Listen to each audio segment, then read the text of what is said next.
Ladies and gentlemen, boys and girls, we are back for another episode of the TWC Show, episode 97, a little bit closer to 100. I know I'm here with Daniel from the Dropkick Podcast, guys, and let me tell you, I saw the number 97, and I was like, there's something that me and Daniel both really love, and that's 1997 professional wrestling. I got him hooked on it, so, I just thought might as well throw it out there before I start talking about everything else. That's crazy. What is your favorite thing about 1997 professional wrestling?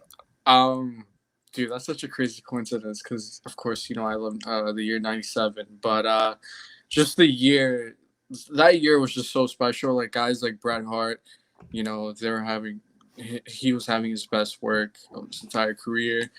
Shawn Michaels, not only that in WWF, but WCW was just, dude, Sting was popping off, Starrcade 97.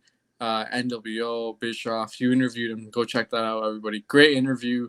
I caught it before it's actually dropping, and let me tell you something. Bischoff just does not hold back. He's quite one for you, but he's a good dude, man. I respect the hell out of him. So I want to point out my favorite things about 97 is obviously, like, I think all three companies, ECW, WWF, and WCW were hitting on all cylinders. I obviously watched the ECW stuff from 97 as I got older, all the Shane Douglas, Sabu, Van Dam stuff. But I was a huge WCW fan and a huge WWF fan. My heroes like Bret Hart was turning heel and had the Hart Foundation and started becoming an Austin fan. DX was formed. Undertaker was the WWF champion. My favorite match of all time took place at WrestleMania 13 with Stone Cold and Bret Hart in the I Quit match. Then on the flip side, you go to WCW, and I'm getting accustomed to Eddie Guerrero and Rey Mysterio and Dean Malenko and Chris Benoit and Chris Jericho. And then also the stars that I grew up watching as a little kid because of my older brother were all on WCW. Hogan, Savage, Mr. Perfect, all those guys. The Ultimate Warrior showed up in 98, so I'm not going to say him, but you know what I mean. And then you had the whole Sting storyline, which, Sting was quiet all of 97 and heading into Starrcade, pointing his bat at Hogan, saying what he wanted. If you guys have the opportunity to have the WWE Network, or the Cock, as we call it on Clubhouse, Peacock, go jump on the Cock and watch some 1997 professional wrestling.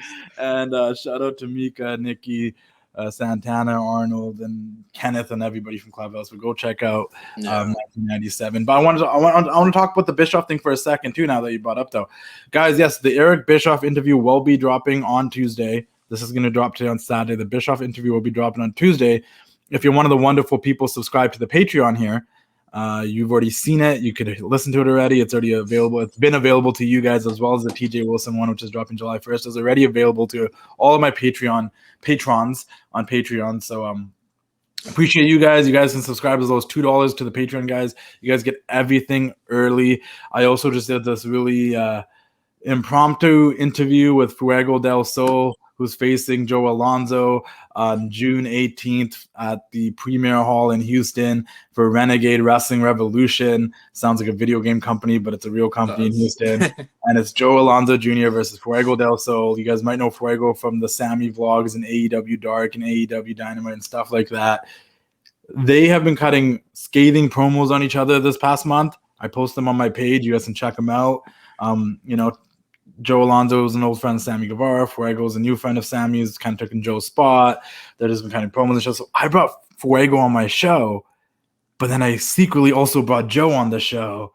And then they started cutting promos on each other on the show. So it's not really a casual conversation. I don't want to consider it that, because it ended up being a shit show where they just started talking shit to each other. But it's a bonus interview that I'm going to drop on the Patreon tonight, but I will make available for everybody else on my Instagram and on YouTube on Monday. So guys, look out for that. But the Patreon users get everything first. That's the key here, guys. If you subscribe to the Patreon as low as $2, like, I know we have tiers, but as of right now, we've just been giving every tier everything. So you can subscribe for $2 and you're going to get the discounts on the action figures. You're going to get the discounts on the Wrestling Classic merch. You're going to get the early releases of the interviews and the casual conversations. You're going to get bonus interviews, bonus clips, bonus episodes with me and Robbie. The last one we did was me, Robbie, and Daniel. You're going to get the TWC show in video form as well as audio form. So guys, check out the Patreon, www.patreon.com/the Wrestling Classic. I'm drinking my pre-workout. I'm getting ready for the gym, and that is what's going on here. But the Bischoff interview. Did you get a chance? Let's talk about it. Let's just fucking air our fucking grievances. Let's talk about it. did you get a chance? Because I realized, like, obviously I got, I used my connections to get Bischoff, and I got to interview Bischoff technically. We both know I was supposed to interview Bischoff the last week of March. That's when it was originally supposed to happen. For Mania, yeah. I forgot to send the link a couple of days early. So they had the link prepared. So like the night before, he's like, well, you didn't send me the link, so I don't know if we'll be able to do it tomorrow now. Which was, so I, in my mind, was like, well, fuck, I guess we're not doing it now. We'll do it later. Because he's like, I don't want to set you up for a later date. And I woke up the next morning, I slept in, and he's like, oh, like, he messaged me earlier in the morning. Like, we could have done it today at this time if you're free. And I was like, fuck, I'm sleeping. Like, if you told me yesterday, I would have woken up early. Which now isn't a problem for me because no matter what the fuck I do, I wake up at 8 a.m. But, so, the Bischoff thing got postponed, and you know how long I was trying to get it to happen again and whatnot. Mm-hmm. And we spoke a little bit last week how it went and how I got Bischoff to shoot, and I was a little upset that, it only ran 47 minutes and it ended with a "gots to go, brother," like an old episode of Nitro from 1997. Classic. But you know what? So then I got Bischoff. I secured Bischoff. I did the interview, and I could have released it the day after I did it, but I was like, no, I want to do 2 interviews a month. Mm-hmm. I'm gonna release this later in June because we released what interview? Oh, my interview with Steve Cardillo at the beginning of June. So I want to have Bischoff for later in June. And then I'm going to release TJ for the beginning of July. And then hopefully later July, I'll have either the interview with Gary V, which is still supposed to happen, or the interview with Kazim, who is does a whole plethora of things with podcasting and hosting. Yeah. One of the men behind Wale Mania, and also was an ex-writer for the WWE. He's supposed to come on the show. So I'll either have Kaz or Gary for the second episode of July. Mm-hmm. But I like to plan it out that way. And then you hooked me up with TJ. You were the one that hooked me up with TJ. You and TJ have a relationship. You guys are homies. I don't say we're homies. I think like we're just cool. I don't know if you guys are homies. I think you guys we're not homies, dude. I can see you guys hanging out in person. I think he'd be nice to you. But he's a cool dude, though. And then honestly, the conversation we end up having with him, I feel like we're homies now. Like, you know what I mean? So like, I think internet friends. I'm not gonna say like we're gonna call each other and text each other. I mean, like, he's an acquaintance, a good dude. I bumped into TJ at a gym or a bar or somewhere around the world. I would approach him and be like, hey, what's up? Like, I think that's fair. Like, hey, you want to grab a bite or something? Like, that's where I feel like with him. And want to grab a bite and just shoot some shit about wrestling? I would do it. So we interviewed TJ, right? Yeah. That's not the point. The point is both interviews are great. I listened to the Bischoff one back. I know I was a little anxious about it last week. Listen to it back. I actually really liked it.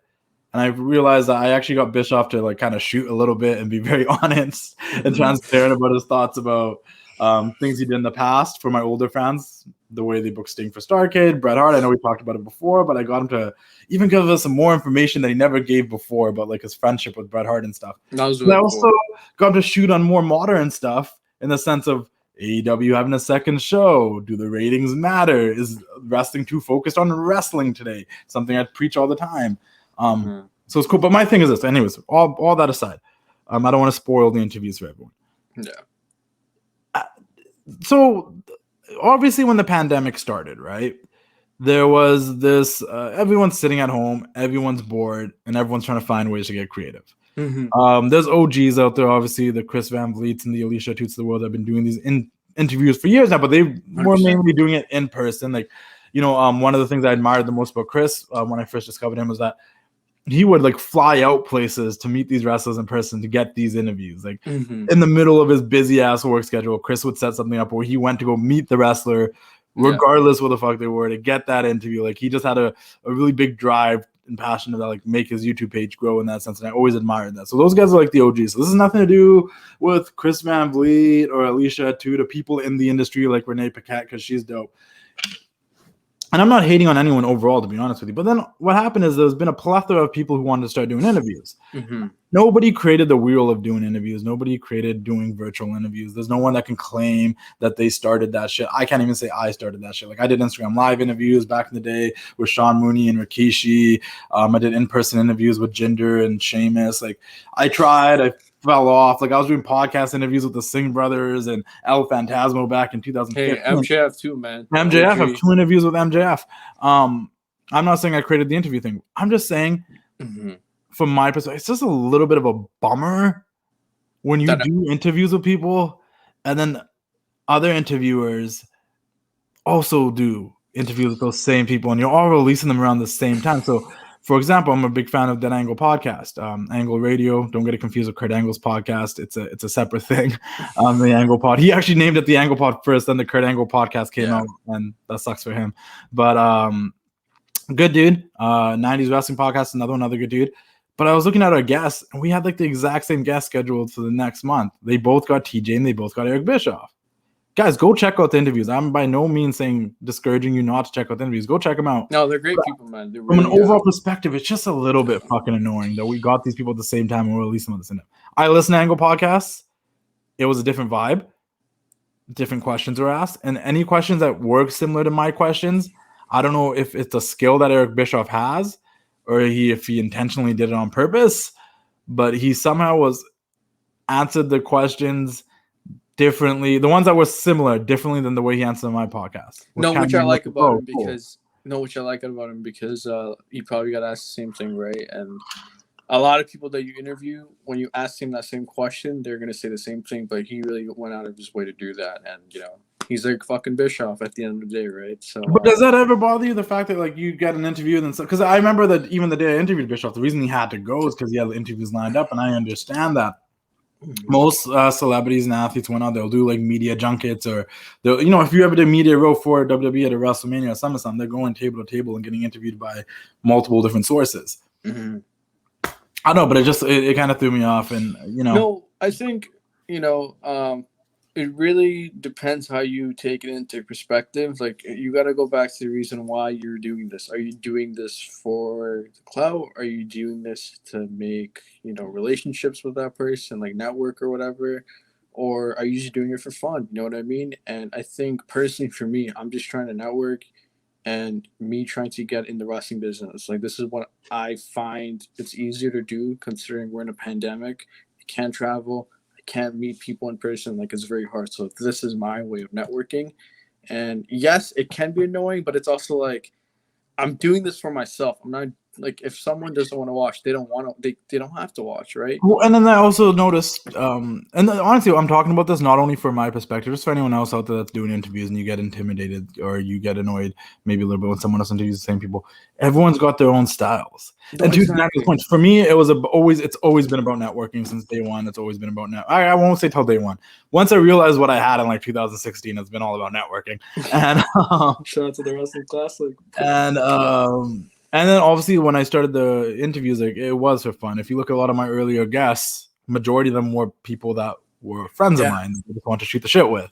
Frank the Clown, Emilio Sparks, Mariah May. Like, these are legitimately Jenna Ben, Caroline Spett, even from this second run. Like, a lot of these people were just genuinely, like, I think the first episode that AJ, RJ City, and Nug on there, like, literally just people I vibed with over the years I brought on the show. Now I've kind of gone on my way, with the encouragement of, guys like you and Mike and Vikram and stuff to like get other bigger names and try to talk to them too, because it'll just be cool. And I've gone out of my way to get bigger names that I would have loved to talk to, such as Eric Bischoff, Ken Shamrock, and others, where it's like I don't really have a relationship with them, but yeah, that would be really cool to talk to someone I look up to like Eric Bischoff.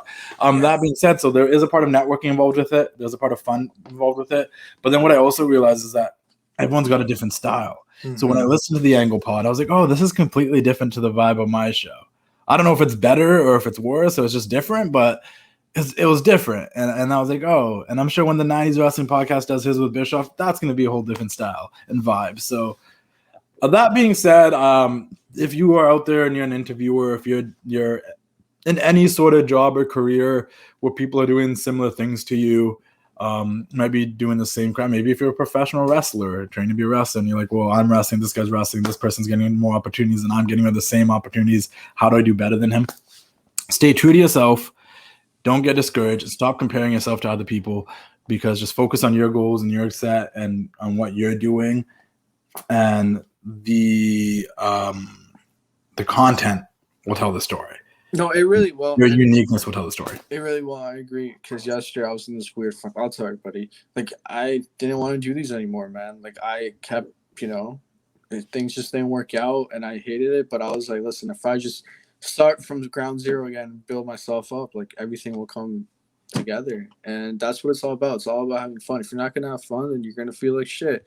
So do what you need to do. Get out the house, get some sun. and just stay true to yourself at the end of the day, because I think once you have your priorities right, everything else that you ever wanted will come. It's bound to happen.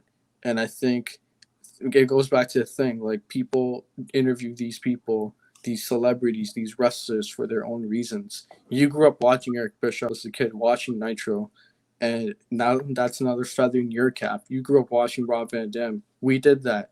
And yes, I interviewed him twice, but it's also like, I got high with Rob Van Dam. Like, that's so fucking cool to say. You know what I mean? Yeah, like, others can say that. Others can say that. It's just like, we actually got stoned to Rob Van Dam on our show. Like, yeah, like, how many people can say nobody else has the comfort or casual conversations. That's the other thing, right? Like, I always stick with the casual thing, because I remember I was listening to Bischoff's with Angle, and I listened to him. I'm like, this guy came on my show, I'm drinking a fucking beer, cussing like a trucker. Yeah. I'm like, oh, he took this casual part very seriously. Like, think about it.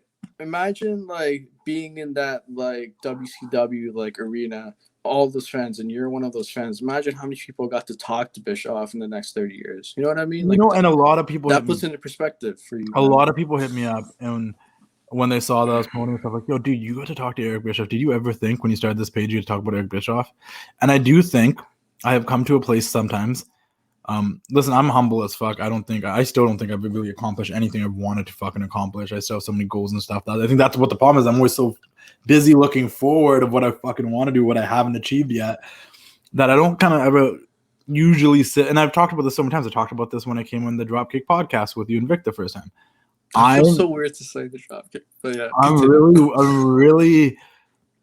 I'm really bad at, and shout out to my friend Sidra, I'm really bad at actually looking back at the things I have done and being like, oh, that shit's really fucking cool. Mm-hmm. And not a lot of people can say they've done this type of shit. No, exactly, man. And I take it for granted sometimes. And she was the one that one time told me when I was bitching and complaining about stuff, like, hey, have you ever just sat there and like wrote down the things you have done and realized like you've done a lot of cool shit that other people would never have done? And like, you should be grateful for that. Oh, and I'm in one of those moments this week where I had to actually sit there and be like, people would hit me up and like, yo, you got to interview Eric Bischoff. And I've become so accustomed, badly, it's not a good trait to have. I became so accustomed to being able to slide in wrestlers' DMs, like have back and forth with them. Eva's commenting on my post today. We're like BFFs now. Like, I'm not saying it still doesn't get me excited. Also, I get excited. You know I get excited. Like, I'll take a screenshot, send it to the group chat, be like, yo, Carmel responded, or like Eva this, or Brett that. Like, I still do get excited.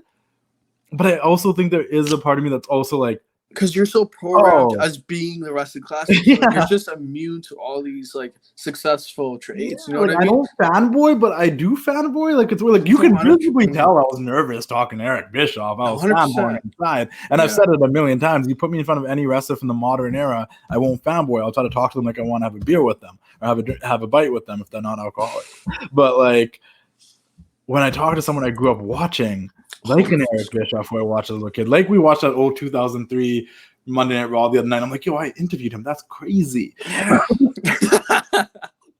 Like, when I see it from that perspective, and when I actually talk to those people, I do fanboy a bit. It's just, I do sometimes forget that not anybody can just somehow DM someone and be like, yo, I want to interview Eric Bischoff. Yeah. And even though I went through some of a fucking hassle too, mostly on my part, my bad, I actually was able to do it.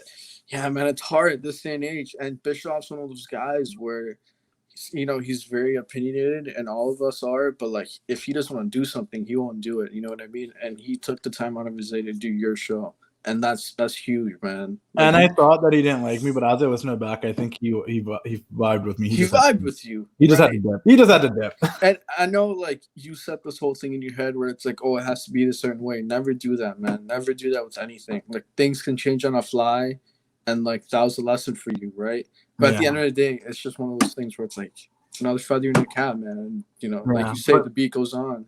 The beat goes on. Everybody, go subscribe to the TWC Show on Spotify, Apple Podcasts, wherever. The interviews will be dropping on there. All my previous casual conversations are there in audio form in the archives.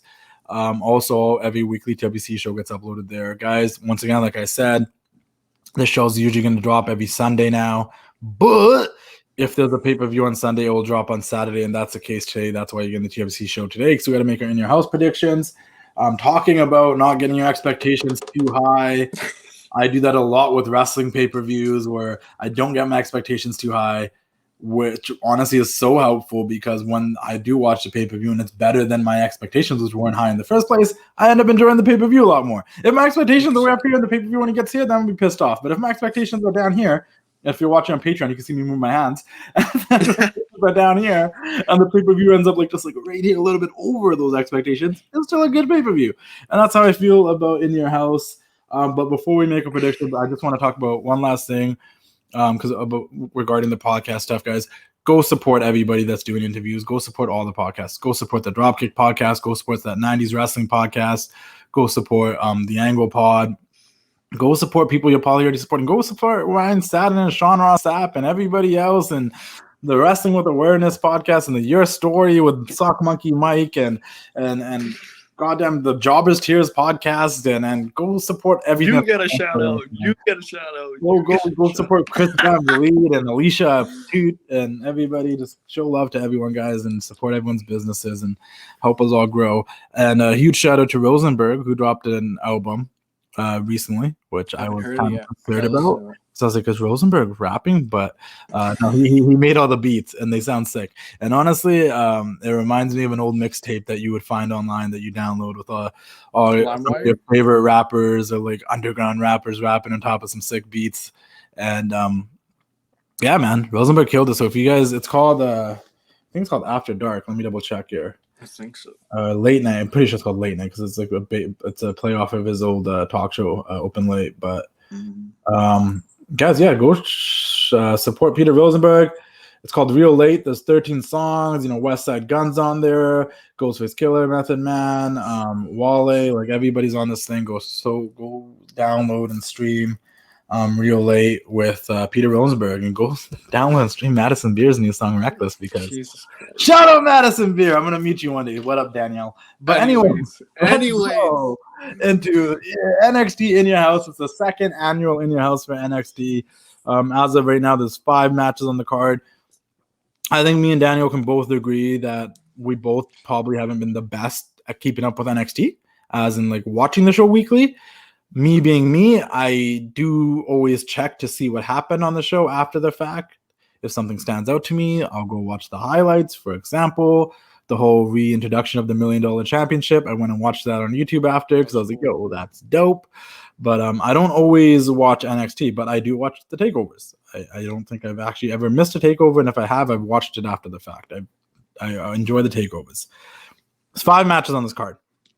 I'm going to name them. We're going to make quick predictions and see how we feel about them. Bronson Reed, the North American champion, and MSK, Nash Carden Wesley, will be facing off against Legado del Fantasma, that's Santos Escobar, Joaquin Wilde, and Raul Mendoza. Probably butchered 2 of those names there. But it's a winner-takes-all match. So whatever team actually wins all the belts. So either Bronson Reed and MSK can retain their tag titles and North American title, or Legado del Fantasma can win all the belts. Man. I don't know where this is going to go, because I be honest with you, one thing I haven't been watching every week, so I don't know what the angles have somewhat been. I do, but I don't. Mm-hmm. But just for shock value, I kind of want Legado del Fantasma to win all the belts. You think so? I don't think so. I just want. Yeah, I guess. I feel like MSK is they're getting booed apparently every week. Fans are just turning on them. I don't know why. I think they're really they're such a great tag team. They have that great style, they're great chemistry. But yeah, I think I'm with you on this, man. I think they're gonna lose the belts and that they're gonna turn heel or something maybe. The only thing that does kind of make me think it's not going to happen is that Bronson Reed, it feels like he just won this belt from Gargano. That was 2 months ago. February, for him to lose it so soon seems weird, but yeah. Then again, now you're building a feud between Escobar and Reed that wasn't really kind of non-existent in my mind. So this would actually make it go on longer. So yeah, those are a singles match between Mercedes Martinez and Xia Li. I have to catch up to what's going on with this new Xia Li dark character. Oh yeah, I heard it it's very demonic, which I like. Yeah, I think Xia Li's gonna win, and I think Mercedes Martinez is leaving NXT at this point. You think so? I think she's gonna get called up to either Raw or SmackDown. So I'm gonna go with Xylee. I'm probably going with Xylee too. They have to build Xylee, right? Yeah.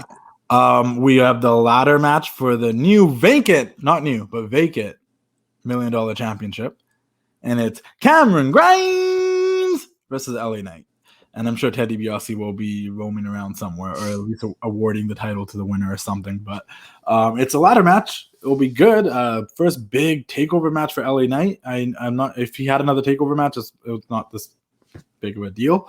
So I think okay. I know who I'm gonna say. I already got my pick. Pardon? Oh, I think LA Knight, because they're gonna build him up as like this big guy. Cameron Grimes kind of already has, like, he's already established.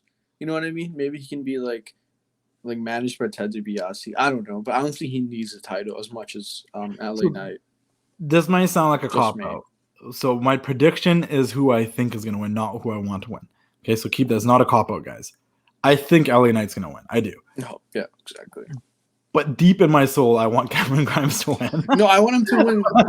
It would be great with, the prophecy will be fulfilled after all, right? But I don't know. I just think with all the segments of Ted DiBiase, all the build-up of Cameron Grimes becoming rich off of Bitcoin and cryptocurrency, like, I just feel like Cameron Grimes winning the $1 million championship as a first new champion of this era just seems legit. But then you're right. Like, I think LA Knight needs this win. He just got here. And yeah, he's picked up some wins, but he hasn't done anything. Like I said, this is the biggest match in my mind because I don't remember LA Knight doing anything really memorable up until now. So Raquel Gonzalez with Dakota Kai in her corner facing Ember Moon, who has Shotzi's Blackheart in her corner. Raquel's winning. This is just another person for Raquel. Really? I don't think Ember needs the women's championship on NXT. I just don't care about Ember Moon. I'm going to be honest. That might be an unpopular opinion. I would have rather been Shotzi Blackheart in this position, then maybe we have a conversation here. But it's Ember, and Ember's trash. I mean, I feel the opposite way about the opponent in the ring, aka the champion, because she thinks, no disrespect to her, I think, she's had a great run, but I don't know if she apparently calls herself, like, she's in the same conversation as Eddie Guerrero and Rey Mysterio, and I'm just like, no. As the first Latina woman to win the women's championship. What about Bayley? Come on, she's representing. What about Bayley? Is she Latino? As far as last time I checked, Bayley was basically Brock Lesnar now with Paul Heyman as WWE champion. That's all I know. Okay, the last time I checked, Bayley was Brock Lesnar, and the last time I checked, Brock Lesnar wasn't a Latino. All right, whatever you say. Logic. I'll yeah, I think Raquel's probably gonna win. Yeah, I guess Dakota needs to take the title off her though. In my opinion. Yeah, and I think that's what's gonna eventually happen. It's a slow burn. I'm with it. I think Raquel. It's the same way I feel about Bianca right now. Like, whoever Bianca faces till Sasha comes back, Bianca's gonna beat, but it's just to raise Bianca's stock up. Yeah. Whoever Raquel beats until she faces Dakota, whoever Raquel faces before she faces Dakota, she's gonna beat to raise Raquel's stock up. So that's probably why it's Ember, not Shotzi, because you don't want to hurt Shotzi. But we can beat Ember. She's already been NXT Women's Champion. She's already the veteran. No big deal. It's not going to hurt Ember in the long run. Yeah. And that's why I think Raquel. The main event is a fatal 5-way match for the NXT Championship. It's the champion Karrion Kross, obviously with the gorgeous and dangerous Scarlett Bordeaux, against Kyle O'Reilly, Adam Cole, Johnny Gargano, who supposedly will be with Austin Theory, and Pete Dunne, who will supposedly be with Oney Lorcan. That being said, it seems like there's a lot of people around the ring. I understand Scarlett. Don't think Austin Theory and Oney need to be there, but that's just me. Who do you think's gonna win? And I'll say who I think's gonna win and who I want to win. Okay, go ahead. All right, I have been a massive Pete Dunne fan since day one. He has arrived. He has a look. He's such a great wrestler. But I really want him to win. But I think Kross is gonna win. Like, he's gonna retain. Yeah, I don't think he's dropping it this soon, man. So I am honestly, coincidentally, I don't always enjoy being the I agree guy, but I agree. I genuinely think that Pete Dunne should win this as a Pete Dunne fan and someone who's been a Pete Dunne fan for a very long period of time right now. But that being said, there's no chance that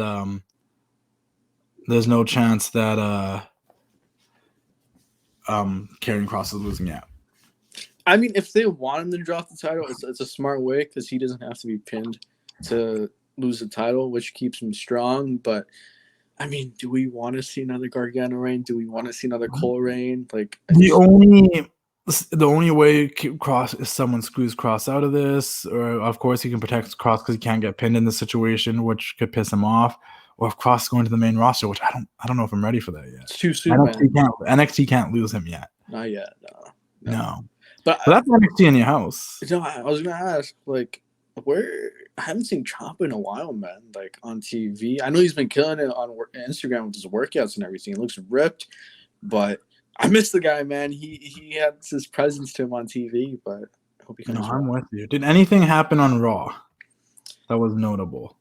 We want to talk about. I love how we were watching 2008. SmackDown. We were watching that 2008 SmackDown, and we saw Brian Kendrick with Ezekiel Jackson, and I was like, "Yo, this is basically like a copy and paste for AJ Styles and Omos right now." Yo, that works so good.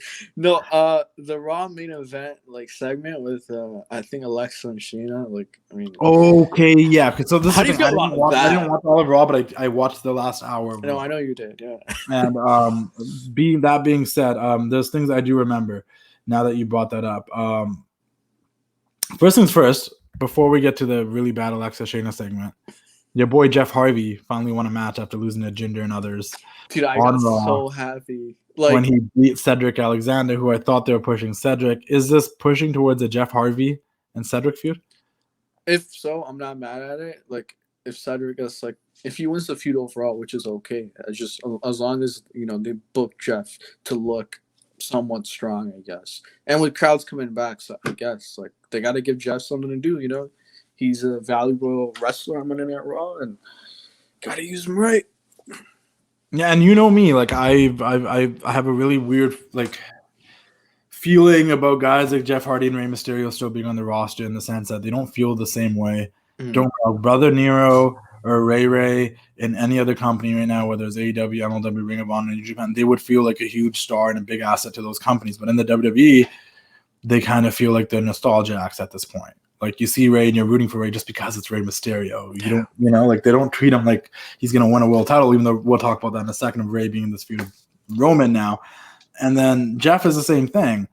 When you first brought Jeff back in 2017, and even when you first broke him out as a single, he's been there since 2017. Yeah, and then even if you break him up, even if you talk about when he first broke up from the Hardy Boys and was doing Jeff alone, if you pushed him at that point, there was potential there, but they never did. And now it just feels like Jeff's hanging around with a new crop of talent where he doesn't feel as special as, say, he did in 2008 or 9, And I don't think he's ever going to feel that special again, in my mind, unfortunately. In the WWE? They put him to the top of the card the same way they pushed Rey Mysterio.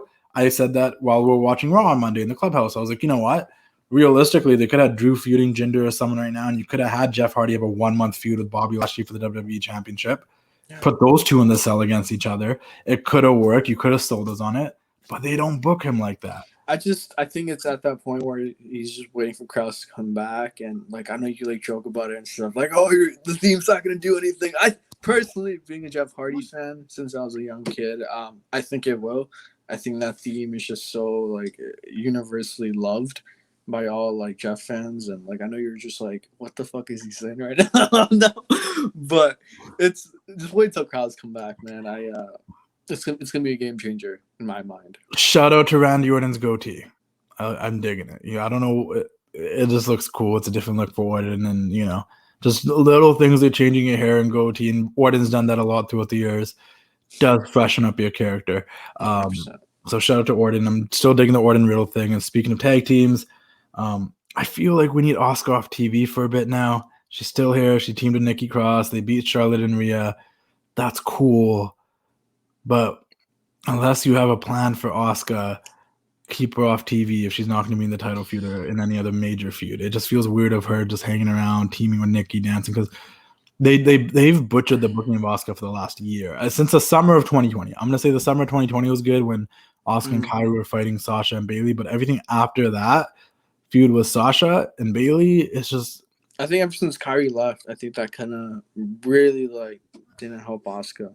Yeah, and I just feel like and I'm listen. Sasha lost to Bianca. We saw 1 week on SmackDown where she was frustrated, and then we haven't seen her since. That. And that's just one example. There's many examples of that type of situation. Of course, there's a Sasha example. If you don't got nothing creative with them and you take them off TV, it builds anticipation for the return. Imagine 100%. Sasha was here right now on SmackDown having like a minor feud against Carmella. It wouldn't hit the same way when she goes after Bianca again. No, it wouldn't. And it doesn't hurt giving someone the time off to be like, listen, we don't have anything for you, but obviously when you come back, we're going to do this. But maybe it's just good if you are off TV for a little bit. No, same thing with Becky, man. They want to bring her back, but they're really holding on it because crowds and whatnot. But no, I agree. If creative doesn't have something for you, why even have them there? Same thing with Dolph and Bobby Roode. They don't have something. Were they on SmackDown, by the way? I didn't catch it. Bobby Roode and Drew Ward, they did a contract signing for their Hell in a Cell match. Well, I mean, Dolph's not there, but yeah, you get my point. Dolph's on SmackDown. Yeah. Oh, they went on the show now. Yeah, that's Bobby Roode and Dolph. I thought you said Bobby Lashley and Drew. No, Bobby Roode. Stupid. Yeah, no, they weren't. Not at all. Are they the tag champs still? No, they lost it to Dominic and Ray. You don't even remember? Oh my god. What I do remember is that the evolution starts Monday. This upcoming Monday, the evolution begins. My new BFF, who had me blocked for about 5 years, but now we're BFFs, is making her big debut and return to Monday Night Raw. And I think she's the biggest heat seeker. People already hate her already, and I fucking love it. And that being said, guys, I don't think she's gonna come back and wrestle like she's Charlotte Flair or Sasha Banks or like Asuka. Like I don't know what your expectation. Would she hopefully have gotten better in the ring? I do hope so, but I think her character is supposed to come here and kind of play more of like a personality in a managerial role. Do I see her getting in the ring? For sure, but I see her kind of playing a role where like she's trying to help another female on the roster, women on the roster, like rebrand themselves and become everything they want to be in their life. Because that's what all of her vignettes have been, is how she left and she became this big influencer and model and her fitness, and she's created this perfect life for herself outside of wrestling. So now she's ready to come back. Like that's what I think the whole like I just hope I agree. I just hope it doesn't flop. Like the thing with they did it with Emma. They did it with like a bunch of. I think they did it with Lana like first time around. But I just hope it doesn't flop, man. Yeah, it seems like one of those Emelina, Carmella, Lana, Liv Morgan repackaging pretty girl situations. But I do think there's a character, because with Emelina there wasn't really a character.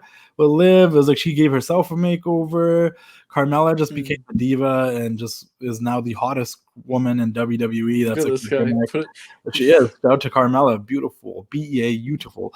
But I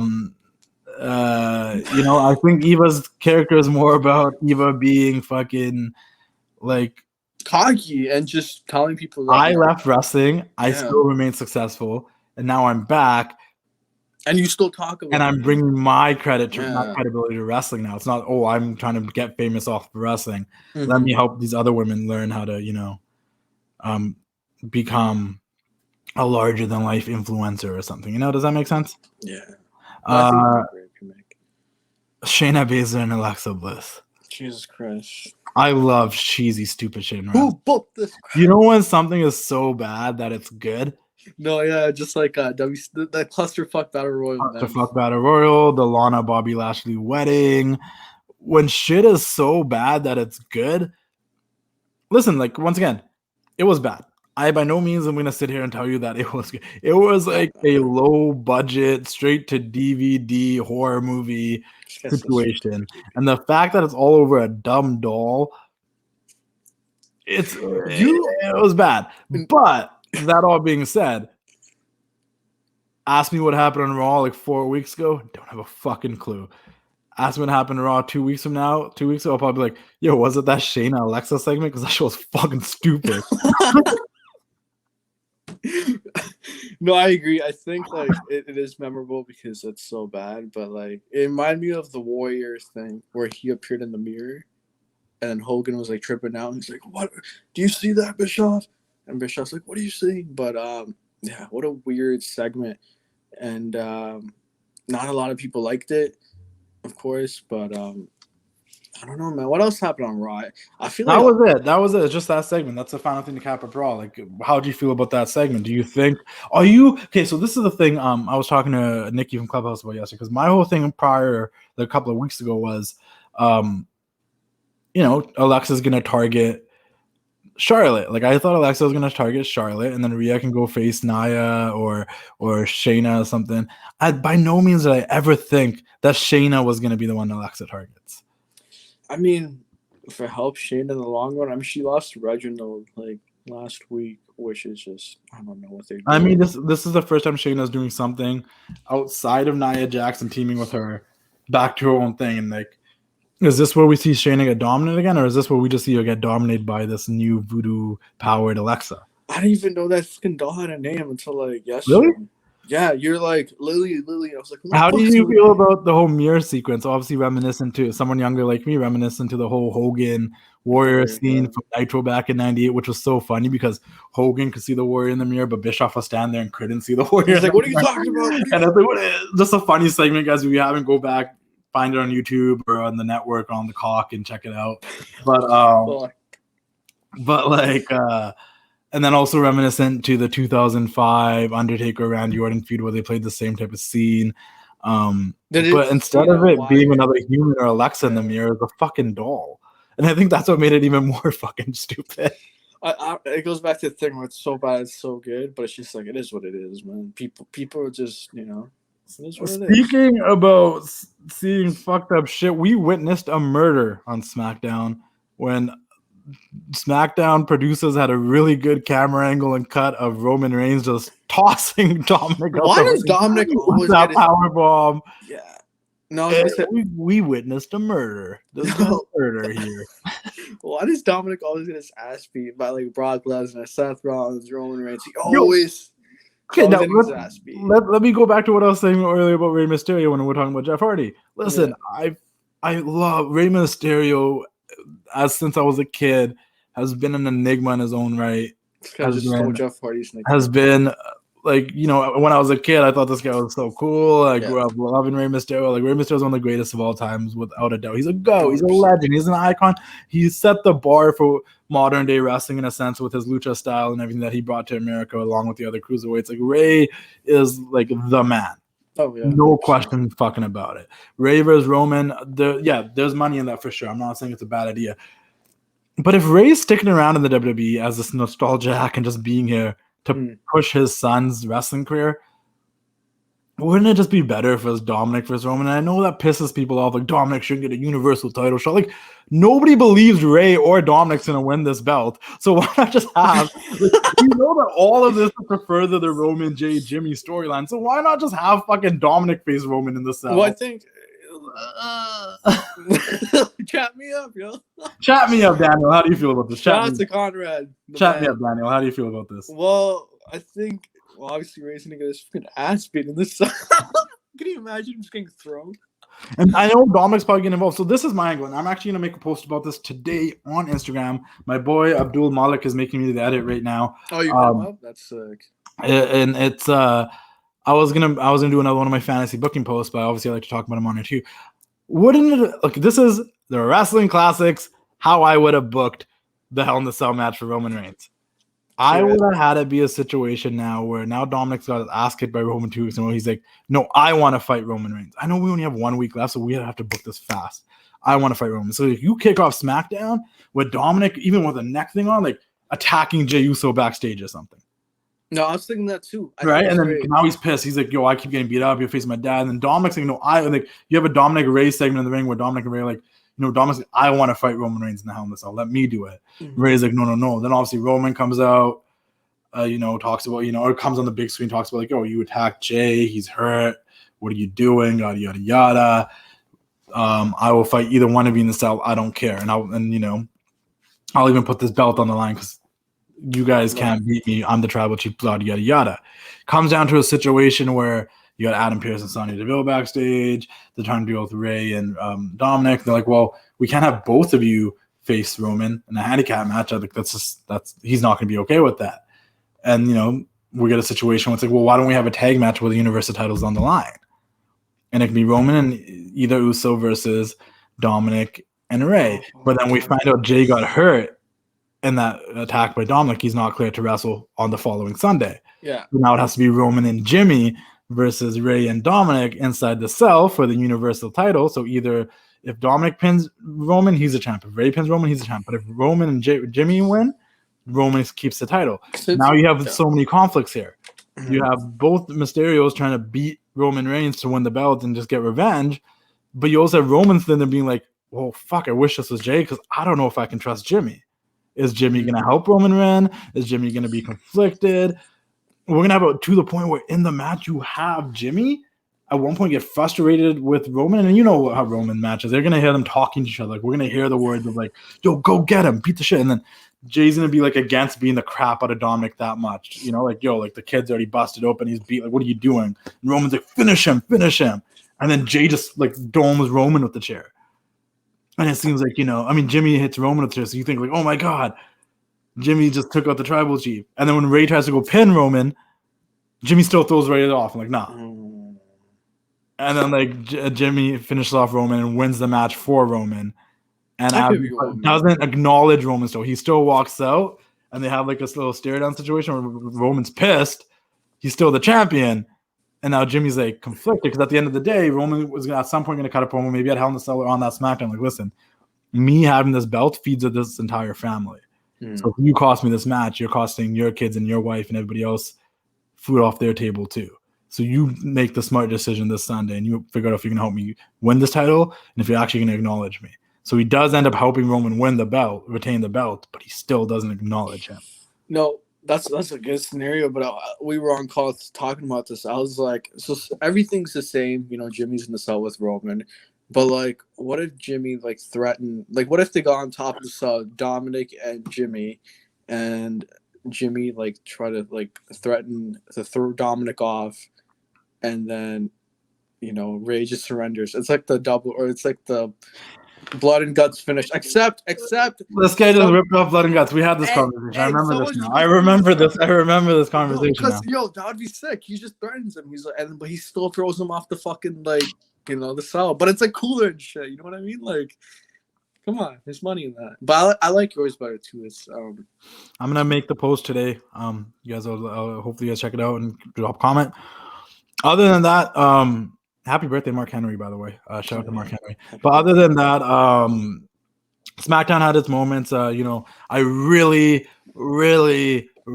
fucked with the chemistry between Seth Rollins and Bayley. Both heels just sitting there being, because you know what the weird thing is, they're both at the very moment very over-the-top character-based cheesy heels. So their repertoire was even funnier. And it's like, you know, they have the right to be egotistical and cocky because they both have reached so many levels of success in the past years. So it's like, oh, that makes sense that they would vibe, you know? And like top tier heels just chilling on the Ding Dong show, shooting the shit. We had Cesaro come attack the Drip God coming through the door, which was, you know, still fun and clever, and, you know, stripped him down to his undies. And then we had Bianca just come out there and laugh at Bayley the same way Bayley laughed at Bianca last week because her set got destroyed. I enjoyed it. Good stuff. Looking forward to see what happens next with Cesaro and Seth. And once again, like with Bianca and Bayley, Bianca's going to beat Bayley, but it is what it is.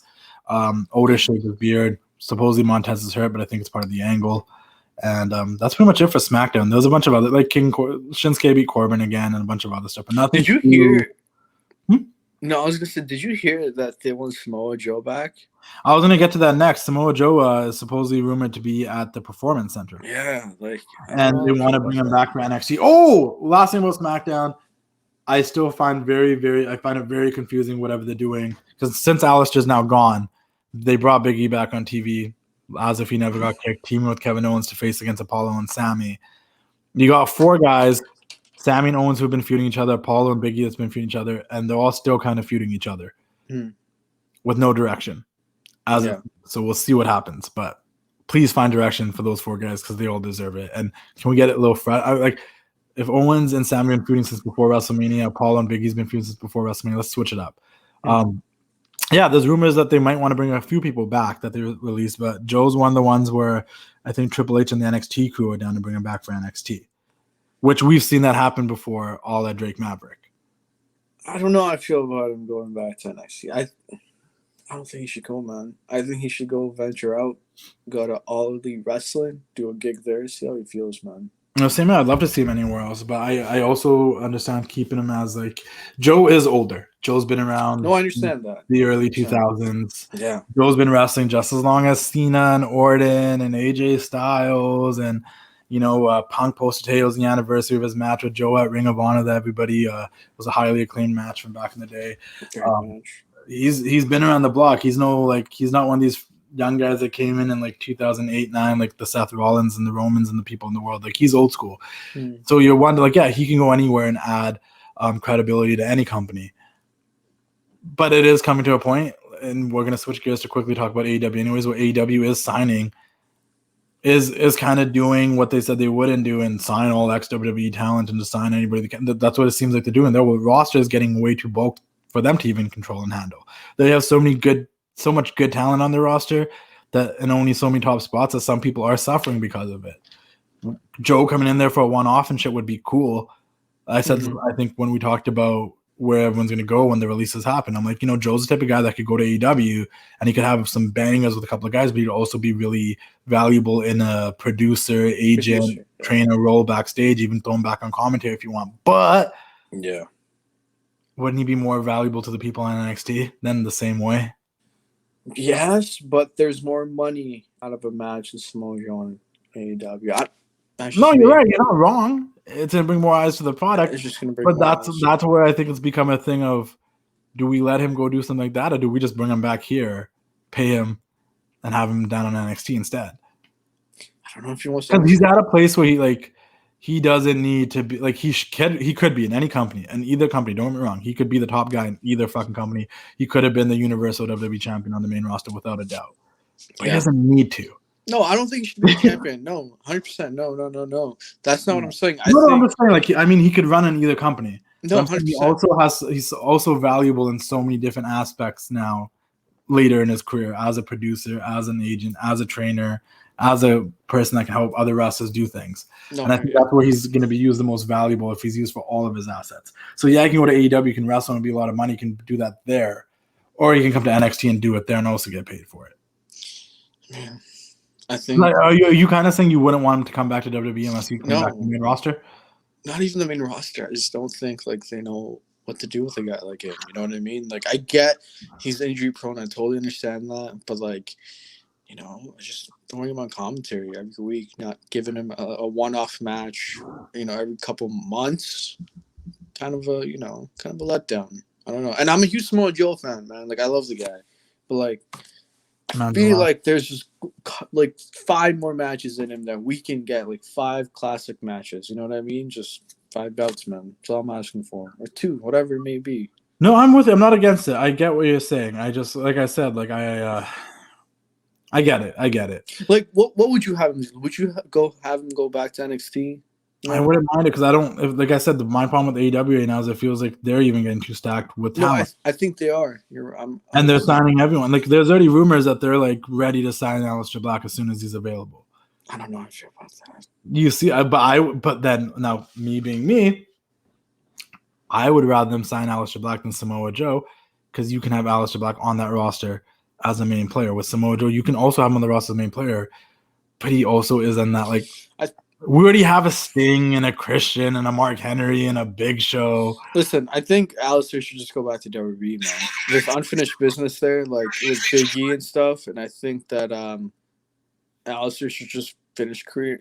I would rather Aleister go back to WWE too, but they've let him go, and I don't think they are there's rumors that they're interested in bringing him back, but I don't actually. I see it more likely that they bring Samoa Joe back to NXT, because I feel like Samoa Joe and Triple H were they became like this while Joe was down there.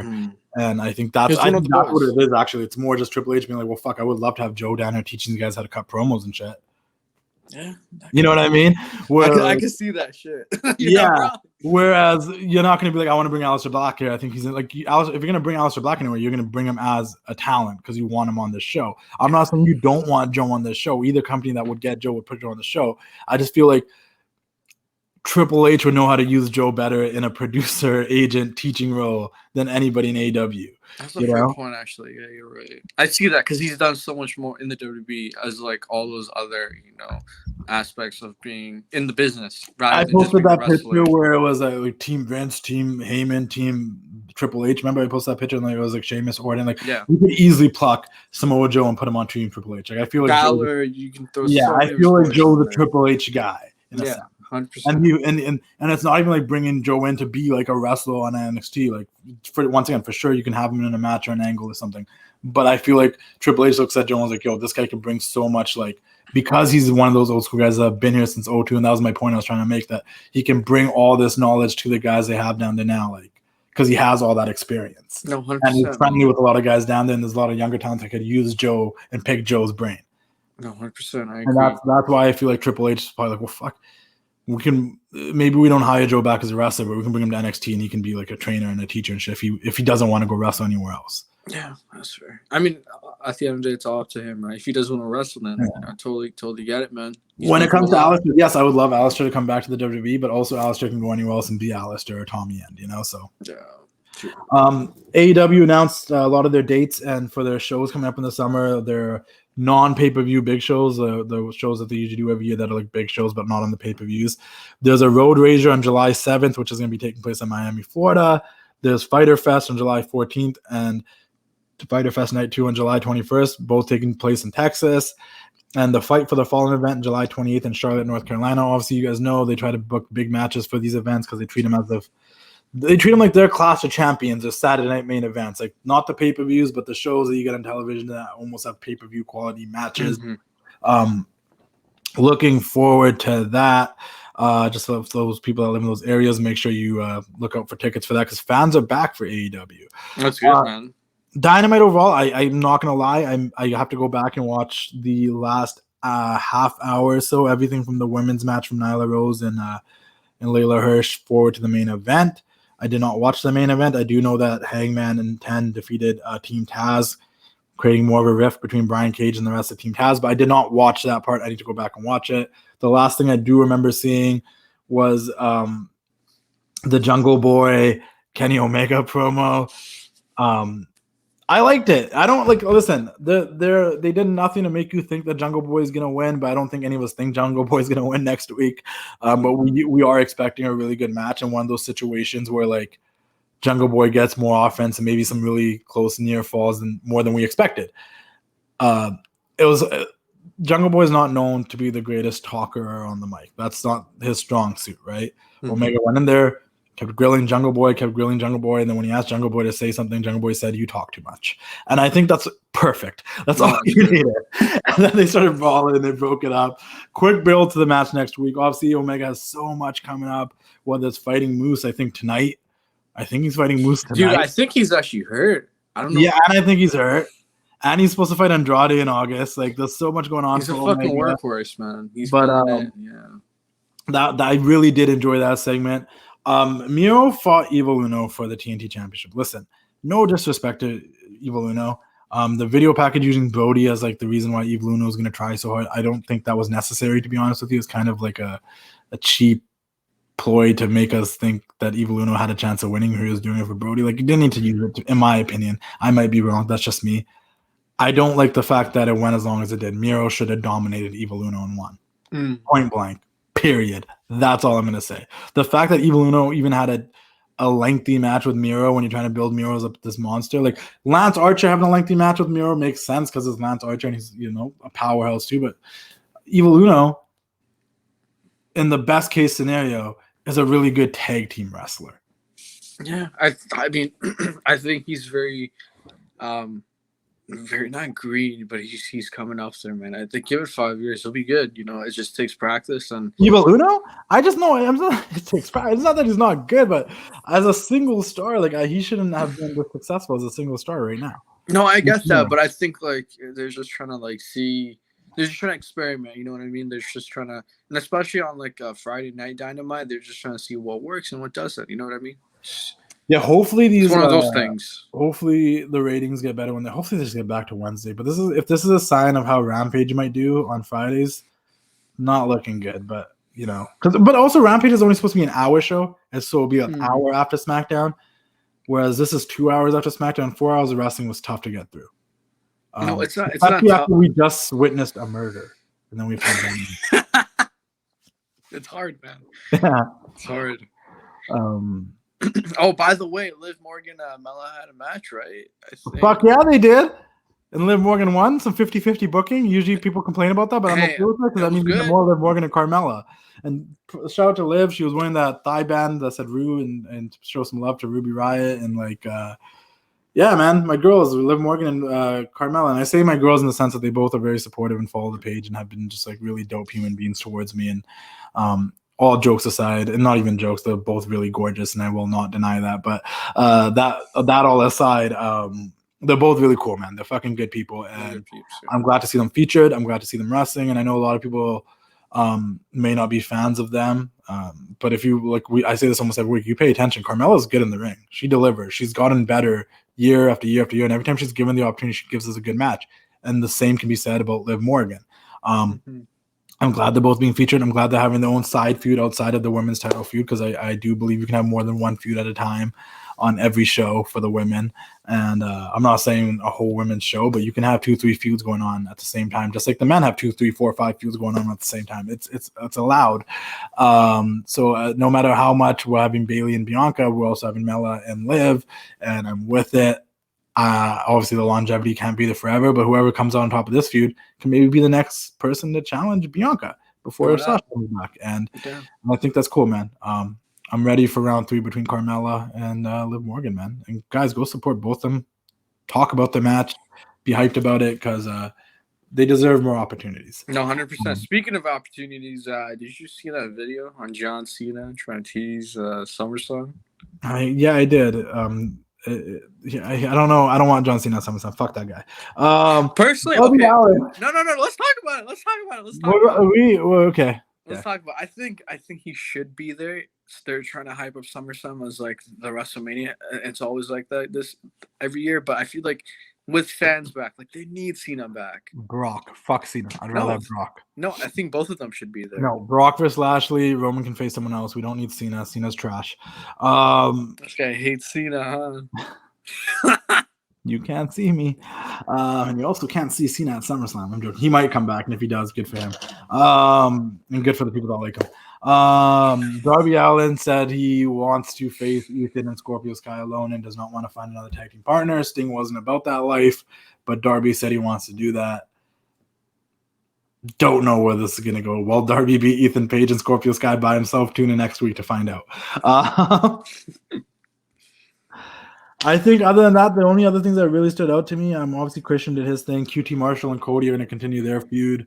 When's it going to ever end? You would assume it'd be Anthony Ogogo. The thing, I know you didn't watch Dynamite, but the thing that would trip you out the most, Daniel, is if you do go watch Dynamite, Cody came out there with Arn Anderson's son.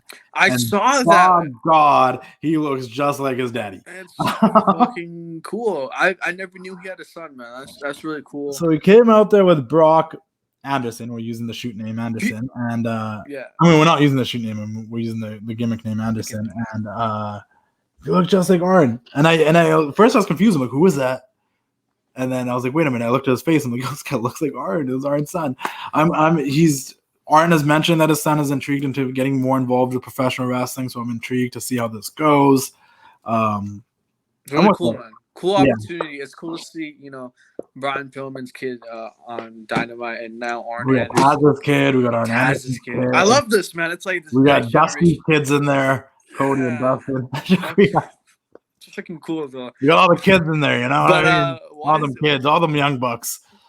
Why is he dressed like QT Marshall though? What's up with that? He's not dressed like QT. QT with a bowling shirt, okay?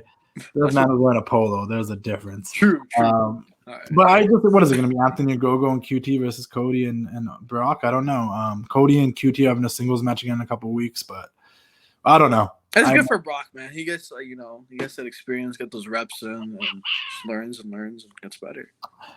Eddie Kingston, Pac, and Pentagon defeated the Bucks and Brandon Cutler, with Cutler taking the fall, of course. Just good stuff. I don't know what else to say about it. It was just good stuff. Kazarian came out to even the odds and the brawl after when the club came to help. Am I supposed to call them the club, or are they just Gallows and Anderson? Like, what are they called now? I don't know. They came to help the Bucks, and then Kazarian came out. I thought it was Moxley at first because he was wearing like camouflage pants and like a hoodie. And I'm like, oh, Moxley's here. I thought he was taking time off. But then it was just Kazarian. And I was like, oh, shit, it's Kazarian dressed like Moxley? But because he's the elite hunter now, so I guess he has to wear camouflage. I don't fucking know. But good shit. That was quality stuff. We'll see what happens with that. Blood and guts. I'm just joking. They're not going to do it again so soon. But it was good. But speaking of blood and guts, the highlight of this show for me, very Attitude Era-esque, very Ruthless Aggression-esque, was the Pinnacle promo, which first things first, great fucking promo. The show kicked off showing these guys show up in a limousine and pop out. We didn't see them last week. They're finally here. First time we've seen the Pinnacle since the Stadium Stampede. They came to the ring. They cut promos, Dax and Cash. Great talkers in the mic. Sean Spears actually cut a good promo on Sammy Guevara saying, you come out and you talk about all the flips and stuff you can do. You're just a glorified indie wrestler, which was, I popped a little bit for that.